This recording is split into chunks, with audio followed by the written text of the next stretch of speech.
भात अर्थात् राइस सबै व्यक्तिमा यसले एकै नासको असर देखाउँदैन। तातो भात खाँदाखेरि एक प्रकारको असर देखाउँछ भने चिसो भातको सेवन गर्दा अर्कै असर गर्दछ। आज म तपाईहरुको सामु यसै बारेकै कुरा गर्दैछु। नमस्कार, म तपाईहरुको फिजिशियन डाक्टर विवेक प्रभात शाह।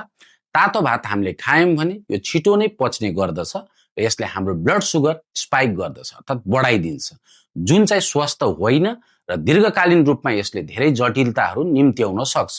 अर्कोतर्फ चिसो भात हामीले खायौं भने यो बिस्तारै पच्ने गर्दछ र यसले हाम्रो ब्लड सुगर पनि स्पाइक गराउँदैन, किन भन्दा यसमा डाइटरी फाइबर साथै रेसिस्टेन्ट स्टार्च पनि हुन्छ र यसमा हाम्रो पेटलाई चाहिने राम्रो प्रकारको हेल्दी ब्याक्टेरिया फर्म भइसकेको हुन्छ। तर चिसो भात बनाउने चाहिँ कसरी? भात पाकिसकेपछि यसलाई एयर टाइट कन्टेनरमा राख्नुपर्ने हुन्छ। रुम टेम्परेचरमै पनि हामीले छोड्न सक्छौं, तर रेफ्रिजरेट गरेको अझ राम्रो।